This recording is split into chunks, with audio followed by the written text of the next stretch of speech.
You ever notice how a woman's interest can just evaporate? One moment, you're standing there, feeling like you've said all the right things. You were polite, you were friendly, you asked about her job, her background, and the next, she's pulling away, her eyes glancing at the door, her energy a million miles from yours. You start running through the mental tapes. Did I say something wrong? Was it my tie? My hair? And that's where most men get it wrong. They believe it's about the words, the surface-level niceties. But what if I told you that by the time you've even opened your mouth, the game is already over? Let me tell you about a case I consulted on once. A gentleman, let's call him Henry. Henry was a meticulous man, an accountant by trade. He approached every social situation like it was a tax audit. Every word carefully chosen, every question a fact-finding mission. He'd walk up to women with a smile that didn't quite reach his eyes and launch into his perfectly rehearsed list of get-to-know-you questions. The women would smile back, give polite answers, and within 3 minutes, they'd excuse themselves to go find their friend or check their phone. Henry was baffled. He believed he was following the rules of social engagement. But the problem wasn't in his questions. It was in the energy they carried. He was broadcasting, "I need you to fill this silence. I need you to validate this interaction for me. I'm hoping you'll do the work." And every woman's system, every finely tuned emotional sensor, picked up on that weakness, that desperation, that fear of having to stand on his own. This isn't some new age gibberish. It's simple biology. In the wild, animals communicate not just through sound, but through posture, scent, and presence. That silent language is what triggers a prey animal to flee or a potential mate to approach. Humans are no different. When you walk up to a woman, her subconscious isn't just processing the words you're saying it as running a rapid-fire threat assessment. It's asking, is this man grounded? Is he secure? Does he have his own world? Or is he trying to pull me into his? When a man leads with a string of questions, it doesn't feel like curiosity. It feels like an interrogation, a nervous fumbling for control because he doesn't feel comfortable leading the moment himself. He's putting all the emotional labor on her, and frankly, she's already done that all day. A woman doesn't want to feel like a project or a life raft. She wants to feel like she's stepping into a story that's already in motion. So here's a practical example for you. Instead of walking into a room and asking, "How are you?" or "What do you do for a living?" try this. Walk in with a clear, calm presence. Look around. Find a small detail and offer an observation. You see a bartender who looks exhausted? Say, "He looks like he's been through a war. I respect a man who can still smile after all that." Or maybe you see a piece of art on the wall. That painting, it looks like a metaphor for my last divorce. The point isn't what you say, but that you're saying something from your perspective. You're not begging for a response, you're offering a piece of your world. You're leading with an emotional statement, a declaration, and you're inviting her to react to that, not to carry the entire conversation for you.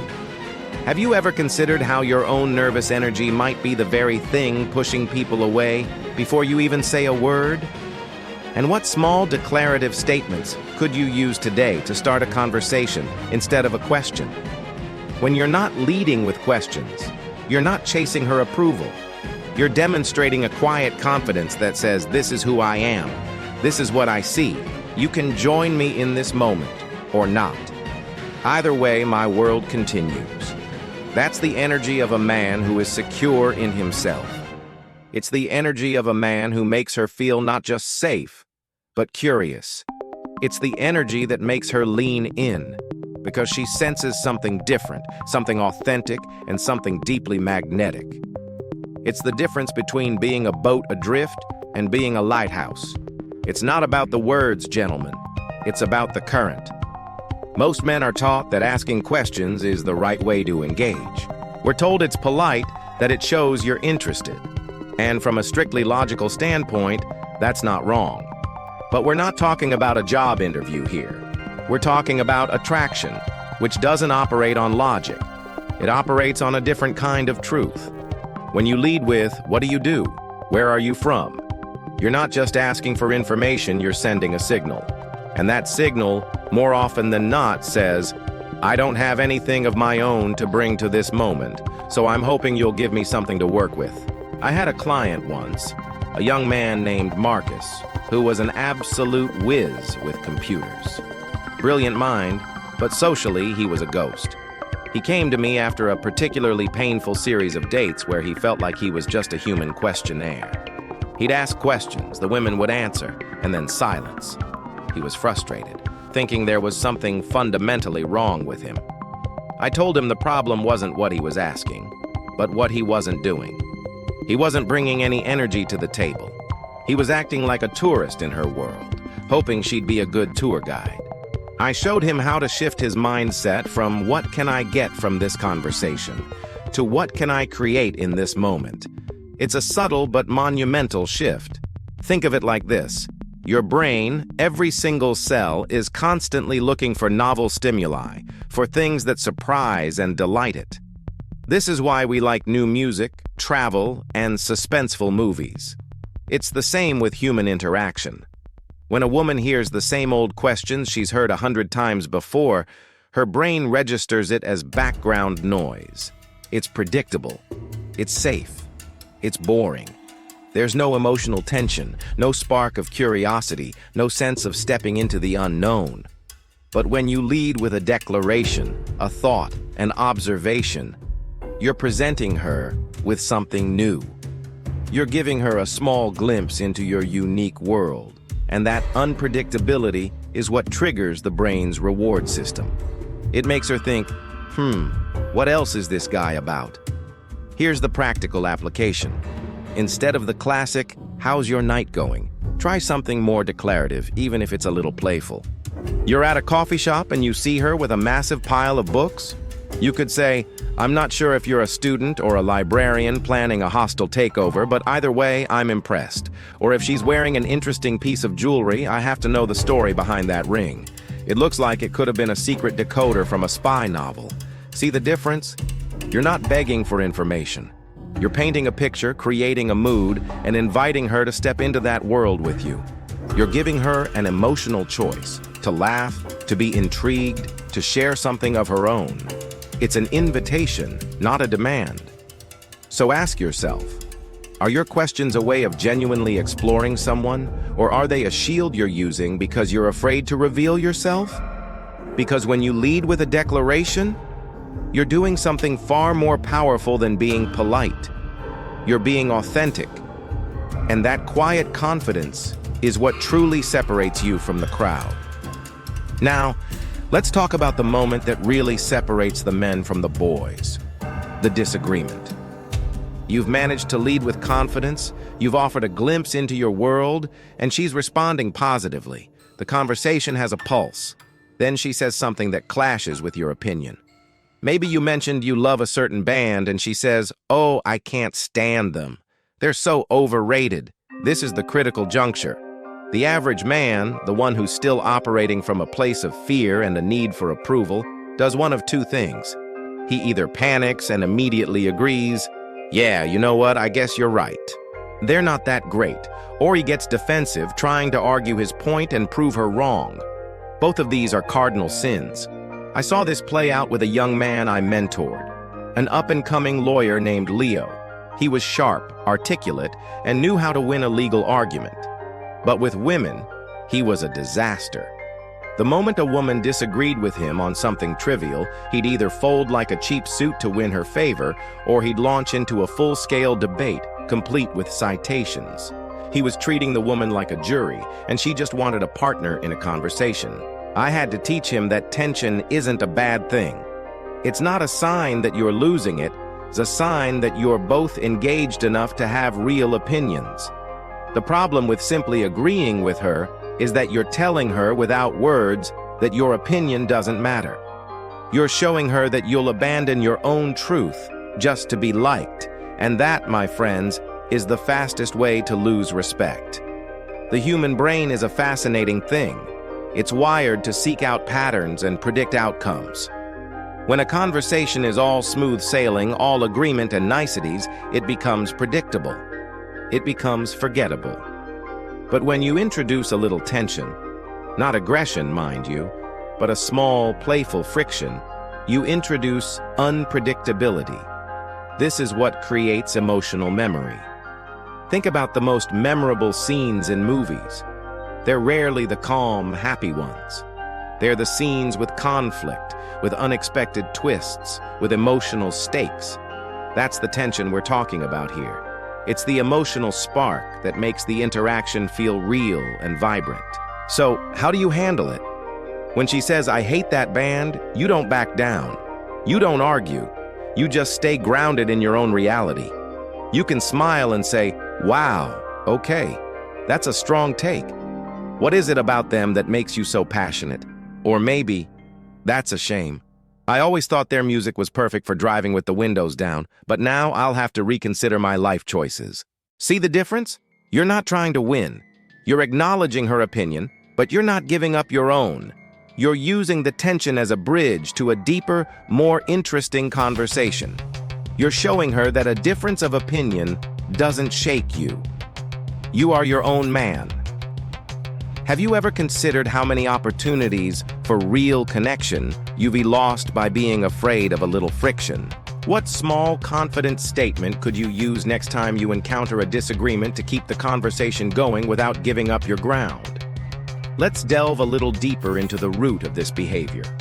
Why do so many men fall into the trap of seeking approval, of fearing disagreement? The answer, more often than not, lies in what I've come to call the shadow of fear. It's the silent, unseen baggage we carry from our past, the wounds that make us believe our self-worth is conditional on someone else's acceptance. This isn't just about dating. This is about a fundamental misunderstanding of our own value. When a man operates from this place, he's not truly engaging with another person, he's attempting to manage an external validation system. He's unconsciously asking, "Am I good enough? Am I still safe?" And he's hoping her smile or agreement will give him the answer he so desperately needs. I worked with a man named David, a kind and successful architect who, for all his professional confidence, was a nervous wreck in social situations. He'd find himself constantly trying to get women to like him, to the point of being a people-pleasing chameleon. If a woman mentioned she loved hiking, he'd suddenly be a hiking enthusiast, even though he hadn't seen a trail in years. If she said she was a vegetarian, he'd claim to be cutting back on meat. The problem wasn't a lack of personality, it was a deep-seated fear that his real personality wasn't good enough. He was afraid that if he showed her who he truly was, she would reject him, and that rejection would be confirmation of a lifelong fear. On a biological level, this is a primal defense mechanism. We are social creatures, and for most of human history, being ostracized from the tribe meant certain death. Our brains are still hardwired to avoid rejection at all costs. But in modern society, this same instinct can sabotage us. When you enter an interaction afraid, your body language, your vocal tone, and your entire energetic presence are broadcasting that fear. You become a man who is trying to survive the interaction, not lead it. You are, in effect, a supplicant. She can feel this on an instinctive level, and it triggers her own evolutionary response, to disengage. A woman isn't attracted to a man who fears rejection, she's attracted to a man who, in his core, doesn't need her approval to feel complete. She's looking for a man who is already whole. Here's the practical work. Start small. Identify one area where you are genuinely and unapologetically yourself. Maybe it's a quirky hobby, a strong opinion on a movie, or a passion project you're working on. Next time you're in a conversation, instead of trying to find common ground by asking questions, bring that one true thing to the table. Declare it with a quiet confidence. For example, I spent the entire weekend trying to rebuild a vintage radio. It's a ridiculous hobby, but there is something about the way those old circuits hum that I can't get enough of. You're not asking for permission to be interested in vintage radios. You're simply stating a truth about yourself. You're inviting her to react to the real you, not the version of you you think she wants to see. Have you ever considered what fears are holding you back from showing up as your authentic self? And what small, true detail about your life could you share with someone this week without seeking their approval? A lot of men mistakenly believe that once they start to succeed, once a woman shows interest, a laugh here, a touch there, a lingering gaze, the work is done. They think, I've won. And that, my friends, is exactly when the whole thing collapses. This is what I call the collapse of the frame. The moment you sense her approval, you stop doing what got you there. The quiet confidence gives way to a kind of relief. And that relief, in turn, often looks like neediness. You stop leading the conversation with intention and start chasing her attention. The powerful, grounded man who stood in his own world suddenly becomes a desperate man trying to keep his footing in hers. I remember a young man I had on my books, a sharp guy who worked in finance. Let's call him Kevin. He was a natural charmer, a real quick wit. For the first 10 minutes of a conversation, he was a force of nature, declarative, playful, a little challenging. Women loved it. He'd get them laughing, leaning in, their eyes lit up. But the moment he felt that connection, he would shift. He'd start fishing for compliments, asking if she was having a good time, trying to find more things to agree on. The tension, the very thing that created the spark, would vanish. She'd feel the change, the shift from a man who was confident in his own right to a man who was now dependent on her for his good mood. Her energy would fade, her phone would come out, and Kevin would be left standing there, bewildered. He didn't understand that attraction isn't a one-time event. It's a constant, gentle pressure, like a low flame you have to keep feeding. Let's talk about the biology of this. The brain is constantly looking for consistency. When you show up with one type of energy, calm, confident, leading, and then after receiving a positive response, you switch to another, needy, approval-seeking, insecure, her subconscious registers a warning sign. It's an inconsistency. It feels like a bait and switch. This is why it's so important to have what I call unconditional confidence. Your presence should be strong, not because she is giving you attention, but because that's just who you are. Your confidence isn't a performance to win her over it as a reflection of your internal state.